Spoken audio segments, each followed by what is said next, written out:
Good evening, everyone. If you've been following the sessions like I have been, the overarching theme has been that how a new product is coming in, which is EV, and which requires evangelization with the consumers who are again sort of the new generation Z and millennials and all that.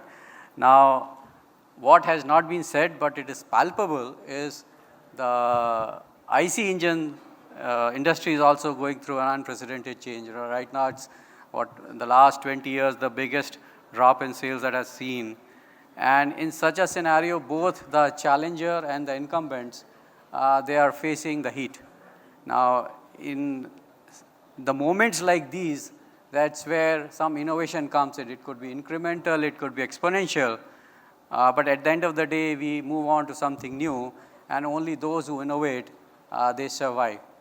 So we are going to talk about one such product, and hopefully it will ring a bell with you.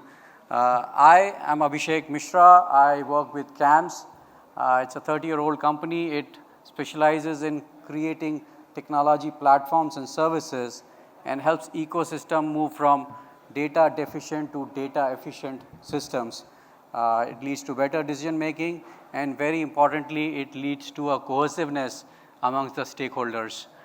We have 100 plus clients, and for most of them, we support them through the technology side. As I said, right now, the IC engines, they are sort of threatened with a limited shelf life. Then we have these EVs, where people don't know much. A lot has been said about the panels here and in the other room as well, where people have either their notions, misconceptions, or whatever have you. And then we have these consumers who are just used to Amazons and Flipkarts of the world. So in such a scenario, are we giving them the experience that they deserve, and are we going to have a consistent brand or a customer experience provided by these OEMs, which are new ones on the block? So we'll talk about that. And all this ultimately leads to better sales. At the end of the day, it's money which makes this industry move. Okay, these are some of the numbers. They are not meant to be a quiz, but basically through our initial market research and our experience that we had through Instabike, these are some typical numbers that came or jumped out. And any person who doesn't buy in the first visit to the dealer, they typically take about 8 to 10 days. 2/3 of them take 8 to 10 days to actually make a purchase if they do, right? And that's about nearly 75% of the customers, they don't buy in the first visit. As we talked about, the role of technology and remote purchasing is ubiquitous now. So about more than 50% of the people actually believe that if they have something digital to look at, their confidence level goes up. So all these things that we came across, we said, okay, is there something that can be done? Now before we do that, we have to analyze that like accident victim, the first 15 to 20 minutes, these are critical. These are very important before our prospect loses interest in what we are trying to sell. So we came up with something which is at the point of sale, which is the dealer. Now this is a typical dealer experience. I'm sure you would have gone through it, right? I need not explain it, but the fact is, it is information which is mostly being pushed from the dealer, or let's call it the OEM, to the prospect.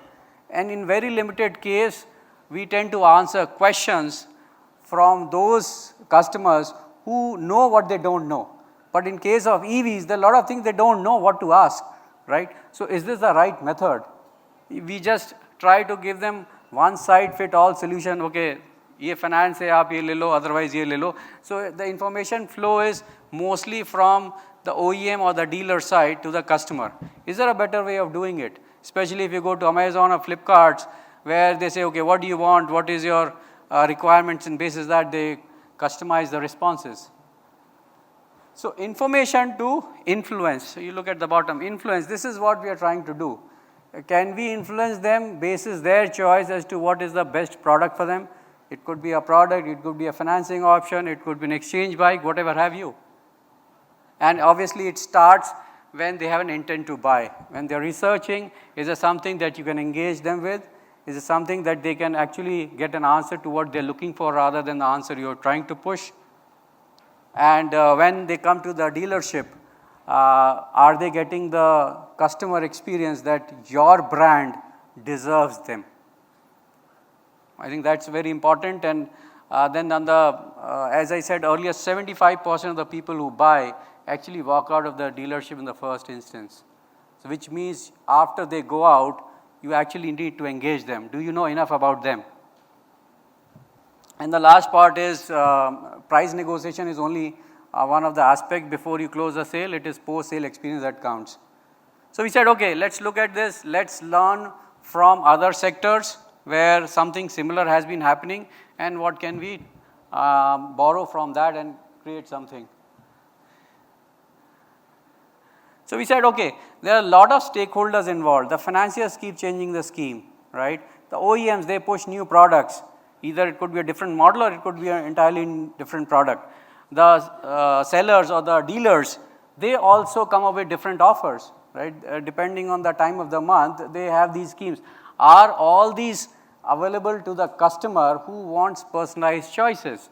Is he looking at mileage? Is he looking at mileage along with some price point, and if his income is, let's say, 50,000 or less, which is the financier he should go with, right? So if you provide all this information to the customer at the point of sale, is it likely that the customer, 75% of the customer who walk out, is it likely that some of them will actually make a purchase decision then and there, and hence shorten the purchase cycle for everyone? That is a no-brainer. It will actually benefit everyone. So we did that. We created a product, we tested in the market, we running pilot, and we found that the biggest gain was for the customer who could get offers basis what he was. So if you understand, it's all algorithm driven. These days everything is algorithm driven. All the big companies like Facebook and Flipkart, they're all algorithm driven, where n is equal to 1. Instead of segmentation of hundreds of thousands, you say each customer is a segment.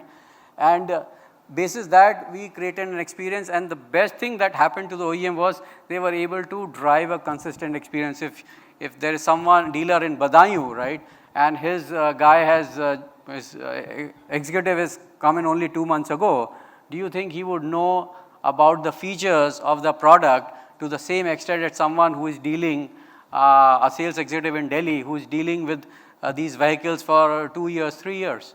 Of course not.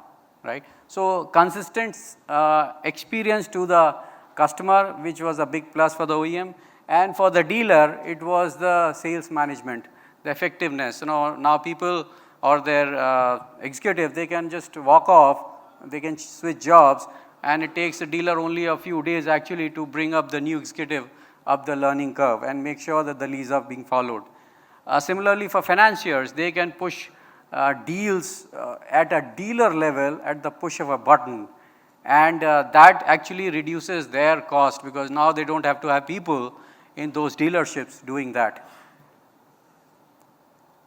So if I were to summarize the product that we have created, it's a platform. One, it is for the dealership.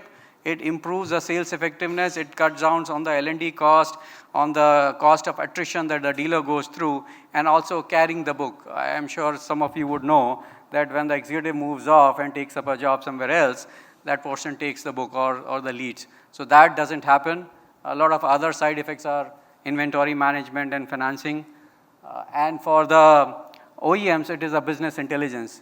Right? We try to reach out to our prospects through TV and others, but what about the person who has come to the dealership? Are you gathering enough information of that person? But that person is interested in your product, right? So that kind of business intelligence actually helps them create a better product at the end of the day. So we created something which is user-friendly, one-stop solution, and this is the ethos of the product, right? The features of the InstaBike and the insights gleaned are the ones that actually help influence the prospect. So we have seen approximately 1 to 2% of the sales going up on a per person basis in the few months that we have been in this business. So I'm sure you can do the math, it could be substantial. So these are some of the features. I think they are self-explanatory, and this is what the InstaBike module does, and these are the insights. This is again something akin to, I wouldn't say artificial intelligence, but churning a lot of data about the people that visit your showroom, and then overlaying other data that we get from, let's say, social media or others, and then creating a profile for them for you to target. So that's about the product. I did not want to bore you with a lot of details. I wanted to talk about the ethos and the thought behind creating something which we think is good at the point of sale, or the place where the customer or prospect meets your product, meets your dealer or extended arm, and meets your stakeholders, which are financiers, insurers, and other parties. Any questions?